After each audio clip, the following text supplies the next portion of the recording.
You've done everything they said. You've followed the books, checked every box, worked the long hours, repeated the affirmations.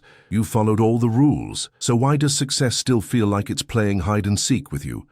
Why do you watch others rise with what looks like less effort while you remain stuck in the same spot? Owen Hermstring's answer is blunt but liberating. The universe does not reward effort. It mirrors signal. That one sentence shatters the illusion so many are trapped inside, because the hidden law that most never understand is that your strategy means nothing if your energy is sending the wrong signal. This law, the law of signal over strategy, is the first veil that must fall. Because most people are not energetically congruent with the life they are trying to create. They are taking action from fear, building brands from insecurity, chasing clients with scarcity humming beneath every email. Their outward steps may look perfect, but the energy behind those steps is polluted, and the field does not respond to appearances. It responds to truth, and truth lives in frequency. Think of your signal as your energetic signature, the sum total of your emotional state, your self-concept, your unconscious beliefs, and the emotional tone of your intentions. That signal is what reality mirrors, not your wish, not your hustle, not your intellect. So when you say, "I want abundance," but your nervous system is vibrating with lack, your signal contradicts your goal. And Hermstring is clear on this. Contradiction cancels creation. It's not about doing more. It's about becoming more energetically clean. You don't need another strategy. You need to shift the energy behind the one you already have.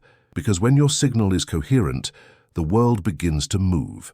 You walk into a room, and people respond before you even speak. You post content, and it suddenly lands with depth. You ask, and life begins to answer.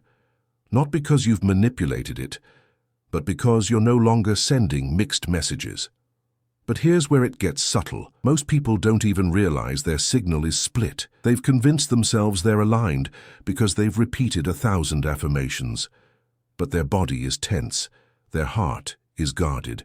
Their efforts are still fueled by, "Maybe this will finally be enough." That energy of striving is not invisible. It's loud. And it tells the universe, "I don't believe it's already mine." Hermstring writes, "The field reads tone, not performance. You can't fake tone. You can't repeat the right words while feeling panic and expect the result to match your vision." This is why manifestation is not magic. It's resonance. It's not about manipulating energy. It's about tuning into a version of yourself that no longer doubts, that no longer reaches, that no longer begs. That version emits a pure tone. And pure tones are instantly recognized by the field. When people say energy doesn't lie, this is what they mean. You cannot outperform your frequency.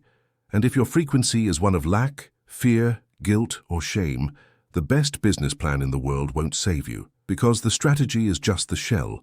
The signal is the substance. The law does not bend for action alone. It responds to the alignment beneath the action. So the real work, the work that creates results that last, is to clean your signal, to notice where you're still moving from scarcity, where you're still trying to prove something, where you're chasing instead of radiating, because the truth is, you don't have to beg for what you've already become. Once your signal matches your desire, the strategy becomes secondary. The doors open, not because you pushed harder, but because the frequency made it impossible for them to stay closed. There's a law more powerful than intention, more powerful than hustle, more powerful even than desire. It lives underneath every decision you make, every action you take, and every limit you quietly reinforce. Owen Hermstring calls it the law of identity coherence, the law that says you can only manifest what your identity permits. Reality bends for the self-concept, not the wish. And once you see it, everything that once felt confusing begins to make sense. You say you want success. You dream about it, talk about it, plan around it. But if the identity you wake up with every morning still sees yourself as someone who's barely surviving, who has to fight for scraps, who doesn't quite belong in the room, then the field picks up that signal, and it listens to your identity, not your intention. This is the painful truth that most people avoid. The version of you who is still asking for the dream may not be the one who's capable of receiving it. Because receiving requires resonance. You can't hold what contradicts who you believe yourself to be. You can temporarily grab it, chase it, even fake it, but it won't stay. Not because you're being punished, but because the field is loyal to coherence. And incoherence gets expelled. That's why so many people repeat the cycle. They attract a taste of what they want, but can't hold on to it. The business begins to grow, but anxiety floods the system. The relationship arrives, but triggers old wounds that haven't been healed. The abundance shows up, but the guilt is louder than the gratitude. Why? Because the identity still vibrates at a level that says, "This is too much. I'm not ready. I don't know who I am here." Hermstring writes, "The field will not upgrade your life beyond the level of your self-image, and your self-image is the thermostat of manifestation." That line strikes deep, because most people are trying to leap into a future that their identity hasn't been recalibrated to support. They're dreaming from a past version of themselves, a version shaped by old environments, old patterns, old survival mechanisms, and they don't even realize that they're trying to build a new house on a cracked foundation. This is not your fault. Identity gets programmed early through experience, repetition, and emotional memory. You were likely trained to see yourself as limited, small, unsafe, or too much. That self-perception became your inner normal, and anything that doesn't match it feels foreign, unsafe, rejected, even if it's what you claim to want. So the work is not just asking for more. The work is becoming the version of you who feels natural inside that more, who isn't shrinking when the spotlight hits, who isn't sabotaging when things feel too good, who doesn't collapse into old trauma when they're finally seen. That version doesn't just think differently, they identify differently. They've shifted their frequency of self from lack to enough, from chasing to receiving, from proving to embodying. And identity isn't changed by logic, it's changed by evidence. You have to build the internal proof that it's safe to be someone new, not through pressure, but through consistent energetic alignment. You wake up each day and ask, what would the version of me who already has this do? Think, feel, allow, refuse? And then you walk in that direction, not to pretend, but to become. Hermstring teaches, you're not waiting for the future, you're waiting for identity coherence. When who you are no longer contradicts what you desire, the field delivers without resistance. That is the moment manifestation becomes effortless, not because it's easy, but because it's clean. Because there is no longer a war between your words and your worth. You are no longer asking for something from the outside. You're remembering that the version of you who already lives that life was always inside you, just waiting for permission to come to the surface. You say you're ready. You've visualized the breakthrough, felt the desire in your chest, written down the future you want again and again, and still, it doesn't come, or worse, it comes in glimpses, then slips away. You begin to wonder, is it something I'm doing wrong? Is it timing? Is it fate? But Owen Hermstring doesn't talk about timing or luck. He talks about the nervous system, and he makes it painfully clear. Your nervous system is the gatekeeper of your reality. It decides what stays and what leaves. You don't manifest what you want. You manifest what you feel safe to hold. This is the hidden law, the law almost no one talks about because it requires going deeper than mindset or motivation. This law reveals that the reason your desire hasn't anchored is not because the universe is ignoring you. It's because your body still sees what you're asking for as a threat. You may not know this, because it doesn't speak through words. It speaks through subtle avoidance, irrational anxiety, chronic second-guessing. Your system begins to prepare for rejection before anything even arrives. That's not failure. It's programming. Deep, emotional, unconscious programming that was never your fault. Maybe you were raised around scarcity, chaos, betrayal. Maybe success in your family was met with jealousy or loss. Maybe love was unpredictable. Maybe visibility made you a target. Whatever the story was, your body remembers. And that's the part Hermstring doesn't let us escape. The mind may want more, but if the nervous system is still wired for protection, it will block the very thing the soul asks for. This is why progress feels like walking through mud. You're trying to call in a new timeline with a body that still braces for the pain of the old one. You're saying yes out loud, but every cell in you is saying, not yet, not safe, not here. This is why affirmations fail. Why people who manifest quickly often sabotage what they attract. Because manifestation without regulation is a setup for collapse. If your nervous system can't handle praise, it will hide. If it can't handle intimacy, it will create distance. If it can't handle abundance, it will subconsciously drain or destroy what arrives, not because you're broken, but because your system is doing its job, keeping you safe according to the emotional maps it was given years ago. So the solution isn't to push harder. It's to slow down, to rewire, to let your body learn that the frequency of what you're asking for is no longer foreign. Hermstring says it best: don't try to hold a vibration you haven't prepared your body to host.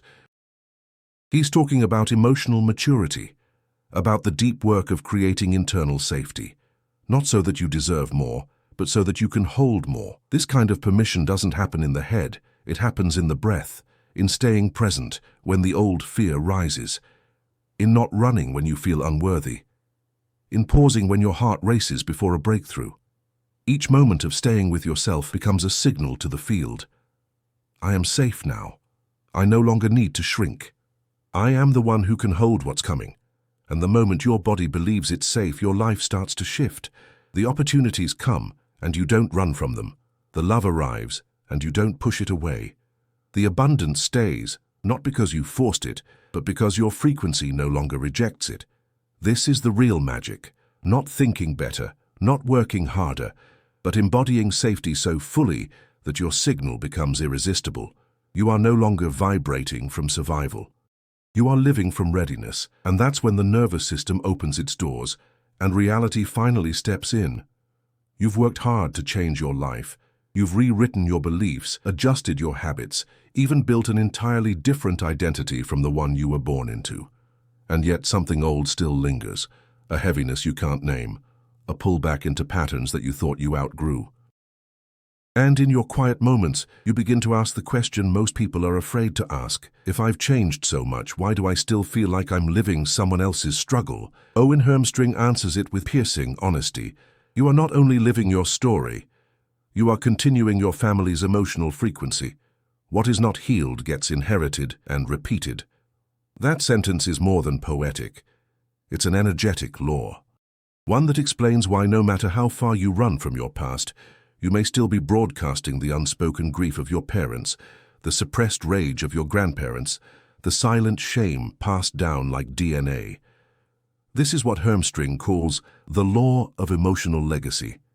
And once you understand it, you begin to see yourself differently. You realize that your struggles with money might not be about you, but about generations who were never allowed to feel safe with abundance. Your fear of love might not be rooted in your own heartbreak, but in the hidden history of betrayal and abandonment that lived in your lineage. Your self-sabotage isn't personal. It's inherited energy trying to stay alive through repetition, and energy always repeats until someone becomes conscious enough to stop it. You didn't ask to carry their pain, but if you don't bring it to the surface, you'll unknowingly live it out. You'll vibrate with scarcity, guilt, hyper-independence, or chronic self-sacrifice, not because you believe in them, but because they feel familiar. And what's familiar becomes default. Hermstring writes, "Until you interrupt the inherited signal, your field will stay loyal to a life that was never fully yours." Loyalty is beautiful when it's conscious, but most of us are loyal to suffering we don't even recognize as inherited. It shows up in subtle ways. The voice in your head that says, "Don't shine too much, someone will take it away." The guilt you feel for doing better than your parents. The quiet need to suffer just enough to stay connected to your roots. These aren't thoughts, they're frequencies, and they dictate what you believe you're allowed to have. But here's the truth. Hermstring won't let us ignore. You cannot build a future while hiding from the frequency of your past. That doesn't mean you must dwell in old wounds. It means you must name them, feel them. Not for blame, but for freedom. Because the moment you recognize that the shame, fear, or lack you've carried was never truly yours, something begins to unhook. You start to remember that you are not your emotional inheritance. You are the one sent to transmute it. This is what the field responds to. Not effort, but evolution. Not perfection, but integration. When your energy no longer apologizes for rising above your history, you break the cycle. You stop shrinking to protect their pain. You stop repeating their patterns as a gesture of unconscious love. You choose to lead instead, not from rebellion, but from reverence. Because when you rise, you don't dishonor them, you free them. So ask yourself now, What frequency am I still carrying that doesn't belong to me? What pain have I normalized because it's all I've ever seen? And am I ready to return it, not with resentment, but with gratitude, for bringing me to the edge of transformation? Because this is your edge, and the next version of you isn't built on rejection, it's built on release. When you stop vibrating in defense of your family's fears, you start living in alignment with your own truth. And in that moment, your signal becomes clean. And reality responds not to your past, but to your permission to finally let it go. There is a reason your manifestations feel like they almost arrive, like they hover just outside of reach, tease you with glimpses, then dissolve into silence. You may think you're doing something wrong, that you need to push harder, visualize better, think more positively. But Owen Hermstring pulls back the veil in one of his most disarming insights. Desire without internal agreement creates a split signal, and the universe mirrors the louder frequency. This is the law of split frequency, and it's not loud, it doesn't announce itself. It operates in whispers, subtle contradictions between what your mouth says and what your energy actually believes. You may be asking for love, but vibrating with fear of intimacy. You may want success, but quietly believe it will corrupt you or make others resent you. Your mind is on one station, your field on another, and in that energetic dissonance, nothing can land. Hermstring explains it clearly.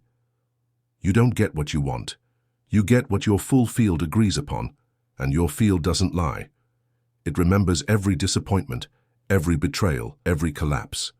If part of you is still expecting things to fall apart, then no matter how perfectly you plan, that part is still in control. You cannot manifest coherence from contradiction. That contradiction might sound like this: I want to be seen, but I'm afraid of judgment. Or I want to be wealthy, but I shouldn't have more than others. Or I want to be in a relationship, but love always ends in pain. These may not be your conscious thoughts, but they live in your body, your posture, your choices. They form the emotional backdrop of your day, and energy is honest. It always broadcasts the dominant tone. This is why so many people feel stuck. They're taking action, showing up, even doing inner work, but the results are chaotic, inconsistent. They have one foot on the gas and one on the brake, not because they're lazy or unworthy, but because they're split. And a split frequency is the most common form of energetic sabotage. So how do you identify the split? You don't look at your goals, you look at your reactions. What part of you tightens when you imagine having the thing you say you want? Where do you feel unsafe, exposed, judged, or not enough? What beliefs surface when the dream feels too close? That's your resistance, not the external world, not the universe, the part of you that hasn't yet agreed to receive. And Hermstring reminds us, the field only delivers to wholeness. Agreement is the access code. Until all parts of you say yes, reality remains on standby. That means your job is not just to dream bigger, it's to locate the contradiction, to bring the part of you that's been left behind into the room, not to fix her, but to integrate her, to say, I see your fear, I see your memory, and I no longer need to abandon you to move forward. This is the emotional alchemy most people skip. They push against resistance instead of listening to it. But the moment you stop fighting the split and start reconciling it, your frequency becomes clean, unified, strong, and from that strength, manifestation accelerates. Not because you're working harder, but because nothing in you is saying no anymore. So if things still haven't arrived, don't ask what else you can do. Ask what part of you still doesn't believe it's safe to receive. Find her, hear her, and invite her into your vision. Because the moment every part of you agrees, the field will respond. Not to the words you say, but to the silence inside you that finally feels whole. There is a kind of desire that feels powerful, but it's not. It looks like ambition. It sounds like purpose. It even carries the appearance of clarity. But deep beneath the surface, it's not coming from your soul. It's coming from your wound. Owen Hermstring names this deception with startling precision. You can want the right thing for the wrong reason, and the field will feel the distortion before the manifestation ever arrives. This is the law of misaligned why, a law that says your intention is only as clean as the energy that fuels it. If your why is rooted in fear, shame, competition, or desperation, then your frequency, even if it appears empowered, will echo confusion. and the field doesn't respond to confusion. It either delays the outcome or delivers something that collapses on arrival. You may say you want to succeed, but is it because you long to serve, or because you're still trying to prove you're not a failure? You may want abundance, but is it to create freedom or to escape the humiliation of your past? You may want love, but is it to expand your soul, or to silence the ache of abandonment that still lives inside you? This law doesn't shame your desire. It simply questions the foundation beneath it. Hermstring is relentless on this point. If your motive is fractured, your manifestation will reflect the fracture. Because energy is not neutral, it carries tone. And if the tone behind your desire is, "I'll finally be enough once this happens," you've already told the field that you are not enough now. And that belief, more than anything, is what keeps the very thing you want at arm's length. This is the tragic loop most people live in. They think they're blocked by bad luck or timing, but they're not. They're blocked by an unconscious why that contradicts their worth. They're reaching towards something while secretly believing they need it to become whole. And Hermstring teaches that anything you believe you need in order to feel complete will never feel stable once it arrives. Because you're not attracting from power, you're attracting from void, and void is unstable. So what does a clean why sound like? It sounds like, I desire this because it expands who I already am, not because it fixes something I hate about myself. It sounds like, I am not lacking, I am becoming. A clean why doesn't vibrate with panic. It doesn't obsess over outcome. It doesn't ask, what will they think of me when I get there? It simply radiates from a place of already being enough. But cleaning your why takes honesty, radical honesty. You have to be willing to let go of the ego narratives you've wrapped around your goals. You have to admit when your ambition is secretly trying to avenge your childhood, when your confidence is just a mask for old shame, when your vision board is more about revenge than vision. Not to judge yourself, but to free yourself. Because when your why becomes true, meaning when it no longer relies on fixing, compensating, or impressing, your field becomes coherent. And when your field is coherent, the manifestation doesn't just arrive, it feels natural, peaceful, whole. Hermstring puts it like this: you will know your why is clean when the desire itself feels fulfilling, even before the outcome arrives.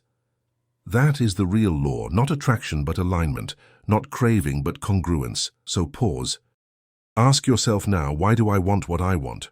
Who am I trying to become through this? And is there a version of me that already is? Even without it.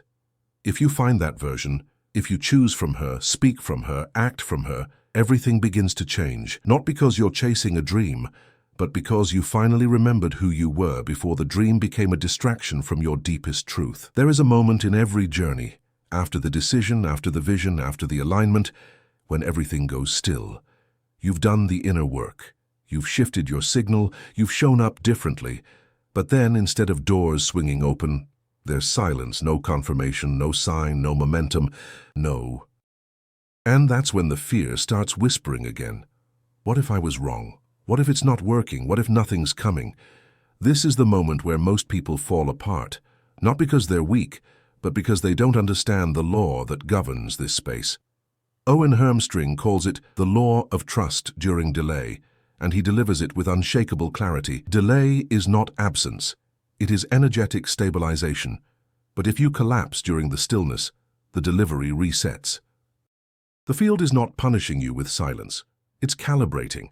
It's reorganizing to meet your new signal. But if your belief shatters every time results don't appear on your timeline, your vibration fractures. The old fear seeps in, and suddenly, the clean signal you worked so hard to create starts broadcasting uncertainty again. And uncertainty sends everything you wanted back into energetic limbo, not because it disappeared, but because it no longer has a stable place to land. Hermstring puts it plainly. Reality doesn't respond to the beginning of a new frequency. It responds to its consistency. That means the delay isn't a test of desire. It's a test of embodiment. Can you stay in alignment after the prayer has been spoken? Can you hold the vibration of faith when nothing around you has changed yet? Can you live as if it's already on its way, before you see even a trace of it? That's the true initiation. Not visualization, not scripting, but anchoring. Holding your frequency when the noise returns, when the fear resurfaces, when the world looks exactly the same. Most people fall back into the old pattern in these moments. They begin checking timelines, overthinking, asking for more signs, repeating affirmations out of panic. But Hermstring teaches that every time you grasp for reassurance, you dilute your authority, because trust doesn't beg, it doesn't plead, it doesn't pace in circles, it walks forward, steady, quiet, sure. And that signal, that still unwavering presence, is what the field is waiting for. That is the moment where receiving becomes inevitable. Not because you chased it, but because you became the version of you who no longer needs to chase. So if you're in the pause right now, don't break. Don't scramble your energy by reaching for external proof. Don't unravel your alignment with questions like when, how, where. These questions are echoes of your old self, the one who lived in fear. You are not her anymore. You are becoming someone who receives without desperation, someone who allows without attachment, someone who understands that silence is not the absence of movement, it's the sound of reality aligning behind the scenes. And the more you trust the delay, the faster the delivery completes, not because you forced it, but because you stopped leaking energy into doubt. Hermstring says it best. The field moves in response to sustained faith, not urgent need. So, hold the line, not with tension, but with peace. Stay in your knowing, not the loud kind, the kind that lives in your bones, because that is the final gateway, and the ones who cross it are not the ones who waited the longest. They are the ones who believed the deepest, even when nothing gave them a reason to, except the quiet, unwavering signal inside. So maybe it was never that you weren't working hard enough. Maybe the universe never ignored you. Maybe the rules you were following were just too shallow for the truth of who you really are. Owen Hermstring doesn't teach you how to manipulate reality. He shows you how to become someone who no longer has to chase it. When your signal is clear, your identity congruent, your nervous system steady, and your trust unwavering, reality has no choice. It bends. It meets you. Not because you forced it, but because you finally stopped distorting who you are to get what you want. If this message stirred something in you, it's because part of you is ready to rise. You're not here to keep looping in lack. You're here to transmit a new frequency, one the world hasn't felt from you yet. So don't just watch this video, become it. Subscribe, share it with someone who's ready to break their cycle, and join us as we keep exploring the laws behind the laws. Your signal is stronger than you think. Let it speak.